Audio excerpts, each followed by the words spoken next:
Hi friend, मैं सागर कुमार आप सभी का स्वागत करता हूं आपके गुरुजी के चैनल एसपीजा पे। और मैं आज आप लोग को एक्सरसाइज यानी चैप्टर 13.2 के क्वेश्चन नंबर 10 से करवाऊंगा। मैंने आप लोग को क्वेश्चन नंबर 9 बहुत ही अच्छे तरीके से समझा दिया हूं और बता दिया, तो आप लोग जरूर उसको भी देख लीजिए, जो कि मेरा पार्ट थर्ड में मैंने पार्ट थर्ड तक अभी तक आप लोग के लिए बता दिया। पार्ट 1, पार्ट 2, पार्ट 3, जिसमें मैंने पार्ट 1 क्वेश्चन 1 से लेकर क्वेश्चन 9 तो बहुत ही अच्छे तरीके से और फुल बेसिक के साथ, कंसेप्ट के साथ आप लोग को बताया हूँ। ठीक है, इसमें भी हम लोग जानेंगे जो किस प्रकार से इसका बेसिक होता है और फुल कंसेप्ट के साथ इसको अच्छे तरीके से समझेंगे।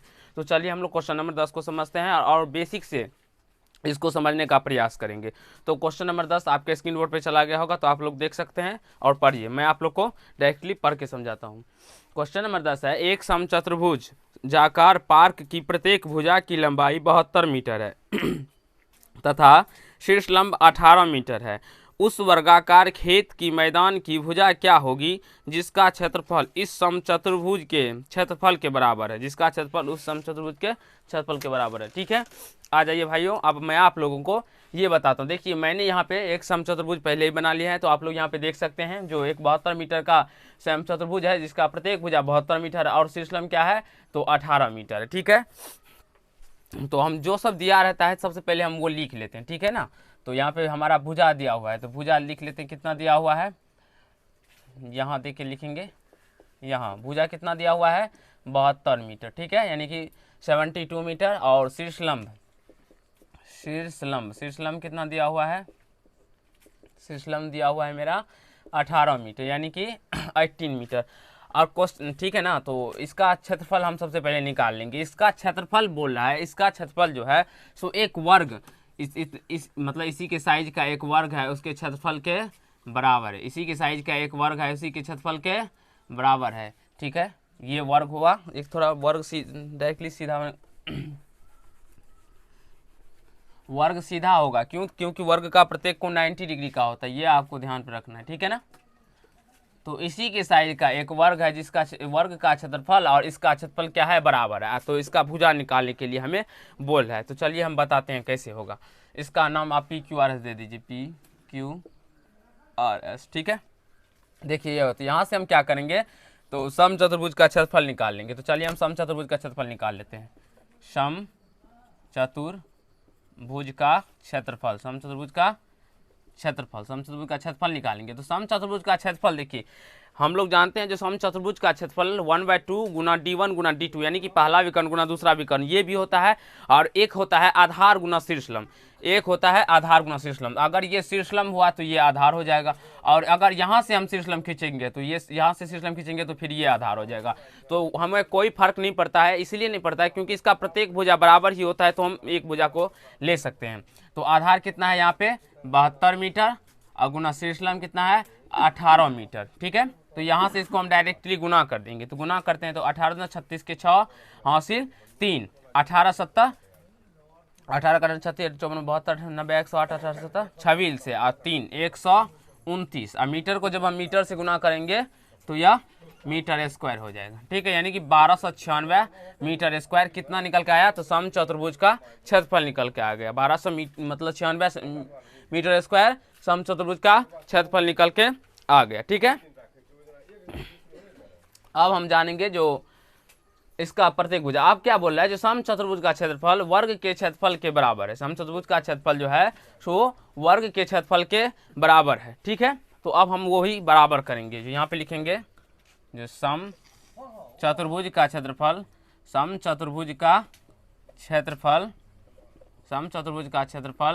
बराबर वर्ग का क्षेत्रफल ये आपके क्वेश्चन में ही दिया गया है। तो आप लोग क्वेश्चन में तो जब पढ़े होंगे तभी आपको पता चल गया होगा, जिसकी यानी कि जी बोल रहा है जो इस समचतुर्भुज का क्षेत्रफल वर्ग के क्षेत्रफल के बराबर है, तो वही हमने बराबर कर दिया। तो अब समचतुर्भुज का क्षेत्रफल हम जानते हैं, यहाँ से हमारा कितना निकला है 1296 मीटर स्क्वायर। समचतुर्भुज का क्षेत्रफल कितना निकला है 1296 मीटर स्क्वायर। और वर्ग का क्षेत्रफल क्या होता है तो भुजा स्क्वायर यानी कि A स्क्वायर। ठीक है, आप भुजा स्क्वायर भुजा को A भी बोल सकते हैं, तो भुजा स्क्वायर यानी कि A स्क्वायर। ठीक है, तो यहाँ से जब हम इसका यहाँ से देखिए इसको इस साइड लेके आ जाए तो A स्क्वायर बराबर क्या हो जाएगा 1296 मीटर स्क्वायर। तो यहाँ से जब हम A निकालेंगे तो A कितना हो जाएगा तो अंडर रूट 1296 मीटर स्क्वायर। ठीक है, क्योंकि ए स्क्वायर है तो स्क्वायर इस साइड आएगा तो ये रूट में बदल जाता है, यानी कि पावर उलट जाता है, 1/2 हो जाता है। और 1/2 को हम लोग वर्गमूल बोल सकते हैं। यहाँ से ए का वैल्यू कितना निकल के आ गया तो 1296 का आप लोग वर्गमूल निकालेंगे तो आप लोग को हो जाएगा, हम बताते हैं आप लोग को, 333 3 2 4 1296 का आप लोग डायरेक्ट कर सकते हैं, जो इसका हो जाएगा 6 और इसका 3 36, 3596 का 1225 होता है, 35 का 1225 होता है तो 36 का 1296 हो जाएगा। यहाँ से 36 और ये मीटर स्क्वायर है तो यहाँ से मीटर 36 मीटर, यानी कि वर्ग का लिखेंगे, वर्ग की भुजा निकालने के लिए बोल रहा है, वर्ग की वर्गाकार खेल की मैदान का भुजा, वर्गा यहाँ पे लिखेंगे, अतः वर्गाकार खेल की मैदान का भुजा कितना निकल के आया 36 मीटर। आशा करता हूँ ये आपको बहुत अच्छे तरीके से समझ में आ गया होगा। तो आप लोग जल्दी से इसका स्क्रीनशॉट ले लीजिए, हम लोग क्वेश्चन नंबर 11 अभी करेंगे और इसको सॉल्व करेंगे, तो जल्दी से आप लोग इसका स्क्रीनशॉट ले लीजिए। तो चलिए फ्रेंड, हम लोग क्वेश्चन नंबर 11 को सॉल्व करते हैं और बहुत अच्छे तरीके से समझते हैं। तो क्वेश्चन नंबर 11 आपको स्क्रीन बोर्ड पे चला गया होगा तो आप लोग देख सकते हैं, हम आपको डायरेक्टली पढ़ के समझाते हैं। तो क्वेश्चन नंबर 11 को हम अभी 2 तरीका से अभी आप लोग को सॉल्व करने के बारे में सिखाएंगे। तो चलिए बस पहले क्वेश्चन नंबर को पढ़ते हैं। तो किसी चतुर्भुज का एक विकर्ण 30 मीटर और सम्मुख शीर्षों से डाले गए लंब 10 मीटर और 8 मीटर है, तो चतुर्भुज का क्षेत्रफल निकालिए। ठीक है, चतुर्भुज का क्षेत्रफल निकालने के लिए बोल रहा है। तो चलिए बच्चों, अब आप लोग यहाँ पे आइए, देखिए इस प्रकार से हमारा चतुर्भुज दिया हुआ है, ठीक है ना। तो हमने चित्र वही यहाँ पे बनाया है जो चित्र हमारा बुक में दिया हुआ है। तो यहाँ पे क्या किया है, तो इस BD को कितना 30 मीटर दे दिया, इसका हम नाम ABCD कर दिए। आप इसका भी नाम रखना चाहते हैं रख सकते हैं, मान लीजिए इसका नाम हम M दे देते हैं और इसका N दे देते हैं, ठीक है। और ये AM कितना दिया, तो सबसे पहले हम क्या करेंगे ना, तो इसको निकाल लेंगे। तो सबसे पहले हम त्रिभुज ABD का बात करें। देखिए अगर हमें इसका क्षेत्रफल निकालना है, मान लीजिए इस कोई इस प्रकार से चतुर्भुज है, इसका क्षेत्रफल निकालना है, तो अगर यहाँ से ये 2 पार्ट में विभक्त है तो ये इसका क्षेत्रफल निकाल लेंगे और इसका क्षेत्रफल निकाल के अगर इसको हम जोड़ देंगे तो हमारा चतुर्भुज का क्षेत्रफल निकल जाएगा। तो इसका क्षेत्रफल हम कैसे निकालेंगे, तो ये एक प्रकार से हमको त्रिभुज जैसा दिख रहा है तो त्रिभुज का क्षेत्रफल निकाल लेंगे, और ये भी त्रिभुज के जैसे दिख रहा है इसका भी क्षेत्रफल निकाल लेंगे और दोनों को ऐड कर देंगे तो हमारा निकल जाएगा। उसी प्रकार से आप ऊपर के चित्र को अच्छी तरीके से देखिए और समझिए। यहाँ पर भी इसका A B और यहाँ से D एक त्रिभुज है तो इसका क्षेत्रफल निकाल लेंगे हम, और B C और D का क्षेत्रफल निकाल लेंगे। तो ये क्या हो जाएगा मेरा निकाल के दोनों को हम क्या करेंगे, तो ऐड कर देंगे तो हमारा क्षेत्रफल निकल के आ जाएगा। तो चलिए हम निकालते हैं। सबसे पहले लिखेंगे त्रिभुज ABD में, सबसे पहले क्या लिखेंगे, त्रिभुज ABD में, सबसे पहले त्रिभुज ABD में सबसे पहले हम जो दिया रहता है वो लिख लेते हैं। तो ABD में तो BD कितना है, BD दिया हुआ है 30 मीटर, BD कितना दिया है 30 मीटर, और AM कितना दिया हुआ है 10 मीटर, ठीक है। अब देखिए BD क्या हो गया, आधार हो गया, और ये AM क्या हो गया, तो शीर्षलंब हो गया। तो त्रिभुज ABD का क्षेत्रफल, ABD का क्षेत्रफल क्या होगा, तो 1/2 गुना आधार कितना है BD और गुना AM शीर्षलंब होता है। तो 1/2 और BD कितना दिया हुआ है 30 मीटर और गुना AM कितना दिया हुआ है 10 मीटर। यहाँ से इसको हम कट कर देंगे तो 15, ठीक है। तो 15 है 150, और मीटर को मीटर से गुना करेंगे तो मीटर स्क्वायर। तो सबसे पहले लिए थे त्रिभुज ABD में, तो ABD का क्षेत्रफल कितना निकल के आ गया 150 मीटर स्क्वायर। अब लेंगे हम BCD में, लिखेंगे त्रिभुज पुनः त्रिभुज BCD में BCD में, ठीक है ना। अब BCD में देखें तो BD तो हमारा सेम दोनों में उभयनिष्ठ भुजा है तो ये दोनों में आएगा 30 मीटर, और इसका CN कितना है 8 मीटर, ठीक है। तो यहाँ से हम निकाल लेंगे त्रिभुज BCD का क्षेत्रफल, त्रिभुज BCD का क्षेत्रफल निकालने पे क्या हो जाएगा, तो त्रिभुज BCD का क्षेत्रफल 1/2 गुना आधार BD और गुना शीर्षलंब CN यानी कि CN देंगे डायरेक्ट पहले यहाँ पे। आप डायरेक्टली भी कर सकते हैं, कोई प्रॉब्लम नहीं होगा, लेकिन इस प्रकार बनाते हैं तो आपको फुल मार्क मिलेगा, ठीक है ना। तो हम जब बनाना आता है तो हम फुल मार्क लेना चाहेंगे। तो 15 × 8 120 मीटर स्क्वायर। तो यहाँ से दोनों त्रिभुज का क्षेत्रफल निकल के आ गया, ठीक है ना। तो यहाँ से हम लिखेंगे चतुर्भुज, अभी हम आपको दूसरा मेथड भी बताएंगे, चतुर्भुज का क्षेत्रफल बराबर चतुर्भुज का क्षेत्रफल। चतुर्भुज यहाँ पे आप लोग क्वेश्चन में दे दीजिएगा ABCD, चतुर्भुज ABCD का क्षेत्रफल बराबर चतुर्भुज ABCD का क्षेत्रफल बराबर चतुर्भुज ABCD का क्षेत्रफल बराबर क्या होगा, तो त्रिभुज ABD का क्षेत्रफल, ABD का क्षेत्रफल क्या होगा, त्रिभुज AB, ठीक है ना, D का क्षेत्रफल अब प्लस त्रिभुज BCD का क्षेत्रफल, BCD का क्षेत्रफल, ठीक है बच्चों। अब यहाँ से त्रिभुज ABD का क्षेत्रफल कितना निकल के आया, 150 मीटर स्क्वायर और प्लस त्रिभुज BCD का क्षेत्रफल कितना निकल के आया, 120 मीटर स्क्वायर। तो यहाँ से जोड़ेंगे तो ये 270 मीटर स्क्वायर इसका क्षेत्रफल निकल के आ जाएगा। तो आशा करता हूँ प्रश्न नंबर 11 बहुत ही अच्छे तरीके से और फर्स्ट मेथड इसका आप लोग को कॉन्सेप्ट के साथ क्लियर हुआ होगा। आप लोग इस प्रकार भी बना सकते हैं। और चलिए हम सेकेंड मेथड को देखते हैं इसका। तो सेकेंड मेथड हम यहाँ पे इसको सॉल्व करेंगे। तो आप लोग नोट करेंगे सेकेंड मेथड, डायरेक्टली एक चतुर्भुज का फॉर्मूला होता है। यहाँ से आप इसको, इसमें भी क्या है, सबसे पहले यहाँ करना है, यहाँ दे देंगे और यहाँ देने के बाद आपको क्या लिखना है, तो A यानी कि BD दिया हुआ है ना, पहले सबसे पहले BD कितना दिया हुआ है, 30 मीटर, AM कितना दिया हुआ है, जिसे आप लोग H1 भी बोल सकते हैं, AM को 10 मीटर, यानी कि पहला ऊंचाई ये हुआ शीर्षलंब सम्मुख से और विकर्ण पे डाले गए सम्मुख ये हुआ, सम्मुख कौन से, या सम्मुख भुजा से, तो ये H1 हो जाएगा, ये H1 ये H2, ठीक है, H1 H2 यानी कि 2 ऊंचाई, तो 10 मीटर। और CN कितना दिया हुआ है, जिसे आप लोग H2 बोल सकते हैं, ये 8 मीटर है। तो यहाँ से आप लोग डायरेक्टली चतुर्भुज का क्षेत्रफल निकाल सकते हैं, क्या, तो चतुर्भुज ABCD का क्षेत्रफल बराबर, तो यहाँ से आप लोग डायरेक्टली एक फॉर्मूला लिख लेंगे, अपने कॉपी में नोट कर लेंगे इसे और बहुत ही अच्छे तरीके से याद कर लेंगे, तो आपका बहुत ही मतलब काम चल जाएगा। अगर आपको बेसिक ना याद रहे तो इस प्रकार भी बना सकते हैं, कोई प्रॉब्लम नहीं होगा। क्या होता है, तो 1/2 गुना H1 प्लस H2 गुना विकर्ण, H1 प्लस H2 गुना विकर्ण, या आप इसे D बोल सकते हैं, आप इसे D बोल सकते हैं। तो यहाँ पे हम चलिए इसको अब सॉल्व करते हैं। तो सॉल्व करने के लिए आप देख सकते हैं 1/2 H1 प्लस H2 कितना है, तो 10 मीटर और प्लस 8 मीटर गुना विकर्ण कितना है, 30 मीटर।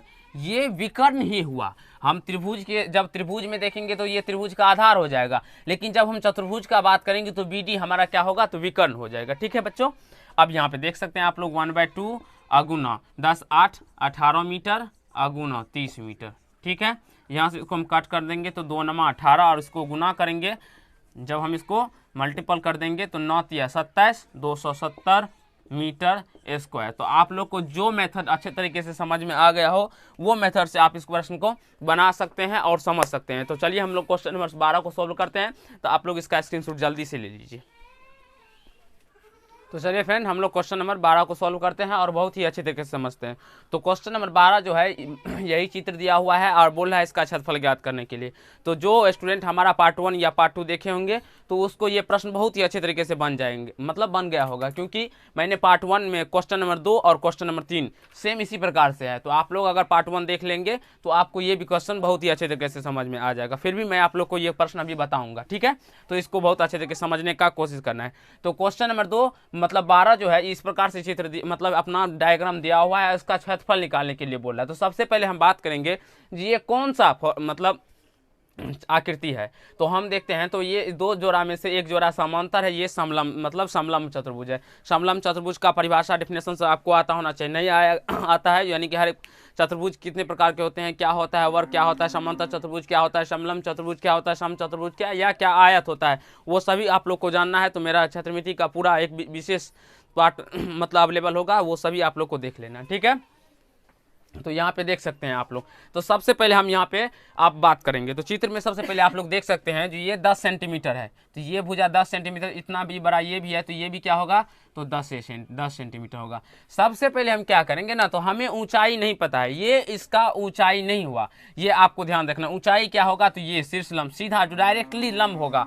और इसको आपको दिमाग में रखना है, ये पी से लेके बी तक कितना हुआ है, ये 10-12 मीटर है, ना कि ये पी ये 6 मीटर 6 मीटर, ये नहीं होगा। मैं आप लोग को यहाँ पे बताता हूँ एक चीज़।